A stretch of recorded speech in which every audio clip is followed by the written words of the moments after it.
처음에 말씀이 계셨다. 말씀이 하나님과 함께 계셨고 말씀이 곧 하나님이셨다. 처음부터 말씀이 하나님과 함께 계셨다. 모든 것은 그분을 통해 만들어졌으며 창조된 모든 것은 그분 없이는 하나도 만들어진 것이 없다. 말씀은 세상에 계셨고 세상은 그분을 통해 만들어졌지만 세상은 그분을 알아보지 못했다. 그분은 자기 땅에 오셨지만 자기 백성들은 그분을 받아들이지 않았다. 말씀은 육신이 되어 우리와 함께 계셨고 우리는 그분의 영광을 보았다. 아버지로부터 받은 독생자의 영광. 기원 후 1세기 초 예수님과 제자들은 유월절을 앞두고 예루살렘으로 향한다. 예수님의 사역은 절정에 이르렀고 많은 이들이 예수님의 가르침과 기적에 깊이 감명받았던 시기. 이르시되 너희 맞은편 마을로 가라. 곧 메인 나귀와 나귀 새끼가 함께 있는 것을 보리니 풀어 내게로 끌고 오너라.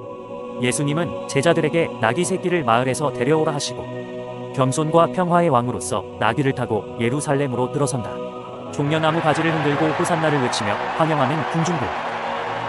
그러나 이러한 환호와 기쁨의 배경에는 깊은 긴장감이 자리 잡고 있었는데 로마의 지배하에 있던 예루살렘은 정치적, 종교적으로 민감한 상태였다. 예수님의 입성은 기존 권력 구조에 도전하는 것이었으며 예수님의 가르침 또한 당시 종교 지도자들과의 충돌을 피할 수 없었다. 새벽의 고요함 속 베다니에서 예루살렘으로 향하는 길. 예수님과 제자들은 한 무화과 나무에 다가간다. 배가 고픈 예수님. 그러나 나무에는 열매가 없고 오직 잎만이 무성할 뿐. 이제부터 영원히 너는 열매를 맺지 못하리라. 순간 말라버리는 무화과 나무. 진정한 믿음은 행동으로 나타나야 한다는 가르침. 발걸음은 헤롯 성전으로 향하고 이내 성전 안으로 들어선다. 실망의 눈빛이 가득한 예수님.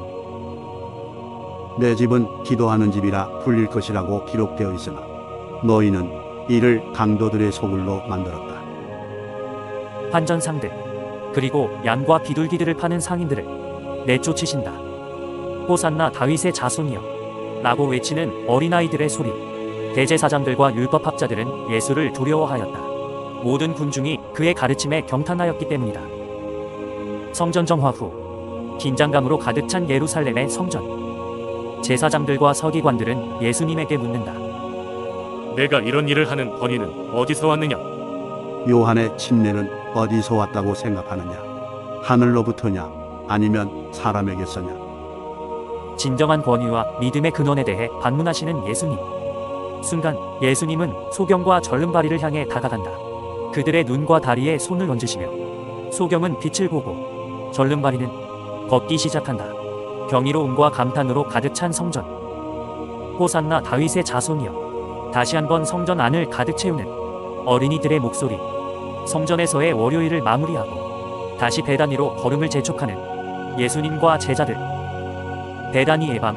아버지시여, 오늘 보여주신 권능과 자비에 감사드립니다. 예수님의 기도가 마무리되고 잠시의 침묵이 흐른다. 순간 베다니의 밤은 평화로움으로 가득 차며 별빛만이 고요히 그들을 비춘다. 예수님의 가르침을 얻기 위해 성전에 모인 사람들. 어떤 사람이 두 아들이 있었다. 첫째 아들에게 포도원에서 일하라 했지만 가지 않겠다고 답한다. 이내 마음을 바꾸고 포도원에서 일하고 있는 첫째 아들. 둘째 아들에게 포도원에서 일하라 하니 알겠다고 말하지만 결국 가지 않는다. 둘 중에 누가 아버지의 뜻을 행하였느냐? 첫째입니다. 진정한 순종과 회개는 말이 아닌 행동으로 증명된다는 가르침. 포도원을 가꾸고 농부들에게 임대한 후 떠나는 주인. 수확 시기가 되어 종들을 보낸다. 하지만 농부는 종들을 때리고 죽이고 돌로 친다. 마지막으로 주인의 아들을 보냈을 때 농부들은 그를 죽이고 유산까지 차지하려 한다. 주인은 포도원에 돌아와 농부들에게 어떻게 하겠느냐? 그 악한 자들을 잔인하게 죽이고 제 때에 열매를 바친 다른 농부들에게 임대할 것입니다. 하나님의 기대에 부응하지 못하는 이스라엘 백성, 특히 종교 지도자들에 대한 가르침. 천국은 어떤 왕이 그 아들의 혼인잔치를 베푸는 것과 같다. 왕은 많은 손님들을 초대하였지만 다양한 핑계로 잔치에 참석하지 않고 분노한 왕은 종들에게 나쁜 사람이든 좋은 사람이든 모든 사람들을 잔치에 데려오라고 명령한다. 잔치는 손님으로 가득 차고 예복을 입지 않은 한 사람, 왕은 그를 어둠으로 내쫓는다. 청함을 받은 자들 중에 선택된 자가 적다. 구원은 모든 사람에게 열려있지만 초대에 응하기 위한 준비가 필요하다는 가르침.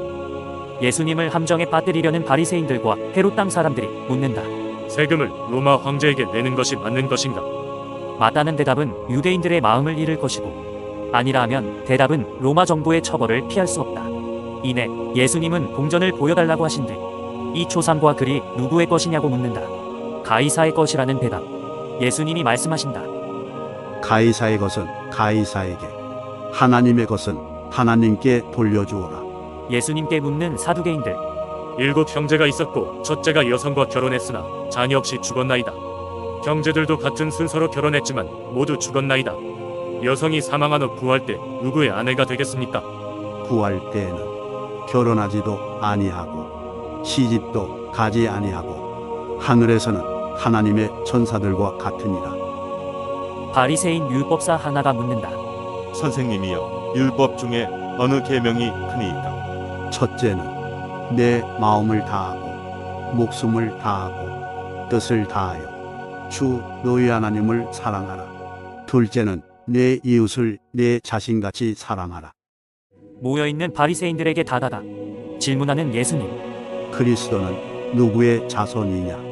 다윗의 자손이니이다. 다윗이 그를 주라고 부르면 그리스도는 어떻게 다윗의 후손일 수 있는가? 그리스도는 인간적 후손을 넘어선 신적 존재. 성전을 뒤로하고 제자들과 올리브산을 오르는 예수님.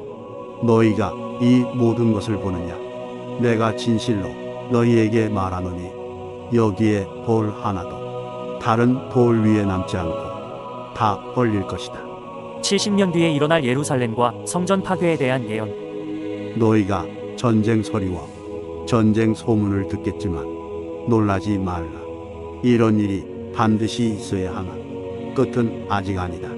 전쟁, 기근, 지진 등의 종말에 대한 징조에도 믿음을 유지하라는 말씀. 그때에는 큰 환난이 있을 것이니 창세로부터 지금까지 이런 환난이 없었고 앞으로도 없을 것이다.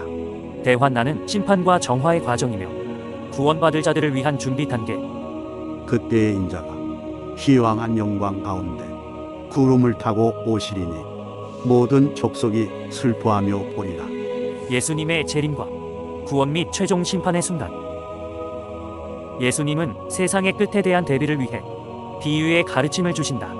그때의 천국은 열 처녀가 등불을 가지고 신랑을 맞으러 나갈 것과 같으리라. 열 처녀 중 슬기로운 5만이 여분의 기름을 준비하고 늦어지는 신랑 모두 졸며 잠이 든다. 보라, 신랑이로다. 기름이 떨어진 미련한 5은 뒤늦게 기름을 사러 가고 슬기로운 5만이 결혼잔치에 들어간다.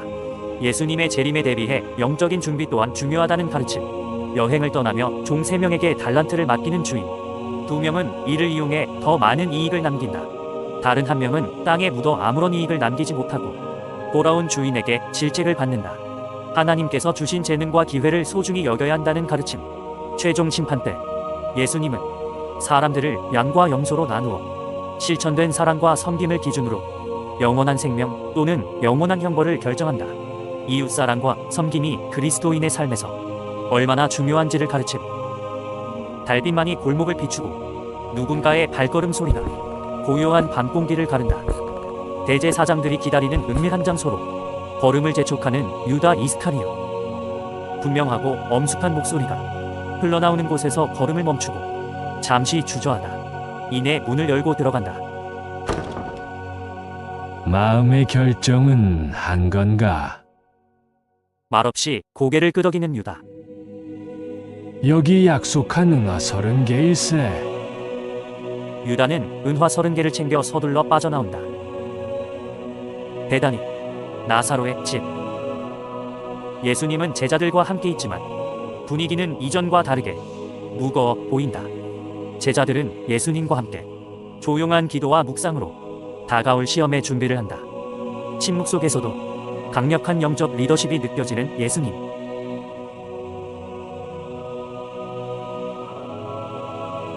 베드로와 요한은 만찬의 준비를 위해 말씀대로 물동이를 지고 가는 사람을 찾는다. 그를 따르니 이미 만찬을 위해 모든 것이 준비되어 있었다. 제자들과 함께 식사를 하시는 예수님. 갑자기 자리에서 일어나시고 대야에 물을 떠서 제자들의 발을 씻는다. 내가 너희 발을 씻었으니 너희도 서로 발을 씻어주는 것이 옳으니라. 괴로워하시는 예수님. 내가 진실로 진실로 너희에게 이르노니 너희 중 하나가 나를 팔리라. 이내 다시 식사를 하시고 빵을 들고 감사 기도를 하시는 예수님. 빵을 떼어 주시며 이것은 너희를 위하여 주는 내 몸이라. 식사를 마치고 포도주를 따라 주시며 이 잔은 내 피로 세우는 새 언약이니 곧 너희를 위하여 붓는 것이라. 빵과 포도주를 나눈 후 제자들에게 깊은 말씀을 전하는 예수님. 새 계명을 너희에게 주노니 서로 사랑하라. 내가 너희를 사랑한 것 같이 너희도 서로 사랑하라.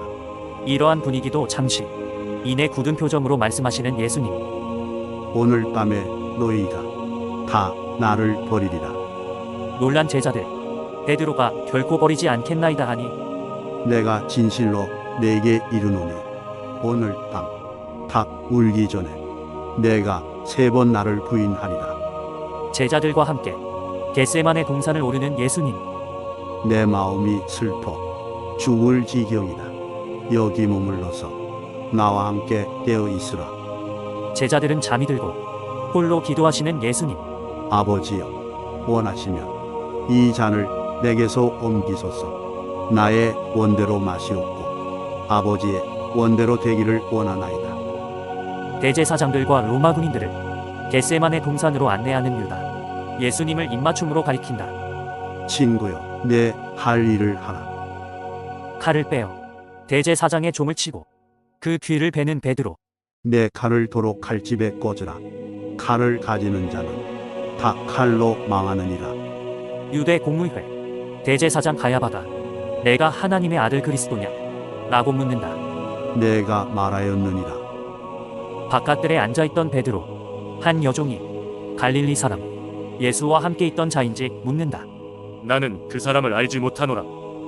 거듭 3번을 부인하는 베드로. 이내 닭이 울었다.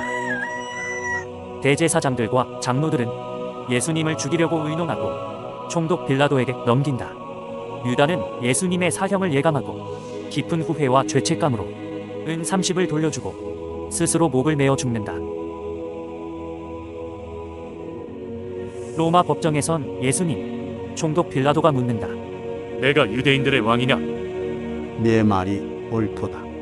예수의 죄를 찾을 수 없어 주저하던 빌라도. 대제사장들과 장로들이 한 목소리로 예수는 십자가에 못 박혀야 하겠나이다 라고 외친다. 이에 빌라도는 예수를 십자가에 못 박히게 넘겨준다. 로마의 병사들은 예수님을 둘러싸고 채찍을 손에 들고 조롱하기 시작한다. 비웃음과 고통을 조용히 감내하시는 예수님. 예수님은 인류의 죄를 대신 짊어지신 채 무거운 십자가를 지고 힘겹게 걸어가신다. 골고다에 이르러 예수님을 십자가에 못 박고 그 옷을 제비를 뽑아 나눈다. 아버지 저들을 사하여 주옵소서. 자기들이 하는 것을 알지 못함이니이다. 함께 매달린 한 도두. 당신의 나라에 임하실 때 나를 기억하소서 하니 내가 진실로 내게 이르노니 오늘 내가 나와 함께 낙원에 있으리라. 십자가에 매달린 채로 어머니와 제자 요한을 바라보는 예수님. 어머니에게, 여자여 보소서 아들이니이다. 제자 요한에게. 보라 내 어머니니라.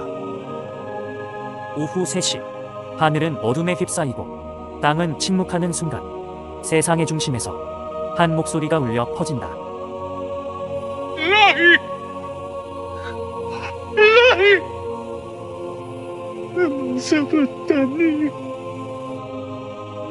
고난의 끝자락 예수님께서 내가 목마르다 하시니 신포도주를 적신 해면을 장대 끝에 달아 입가에 대어준다. 잠시 정적이 흐르고 다 이루었다. 하시고 머리를 숙이는 예수님. 말씀은 육신이 되어 우리와 함께 계셨고 우리는 그분의 영광을 보았다. 아버지로부터 받은 독생자의 영광. 날이 저물고 아리마대의 부자 요셉이 용기를 내어 빌라도에게 예수님의 시신을 달라 하고, 이에 빌라도는 백부장을 불러 예수님의 사망을 확인한 후 내어주라 한다. 아리마대 요셉과 니고데모의 도움으로 예수님의 몸이 십자가에서 내려진다. 십자가에서 못 박히고 채찍과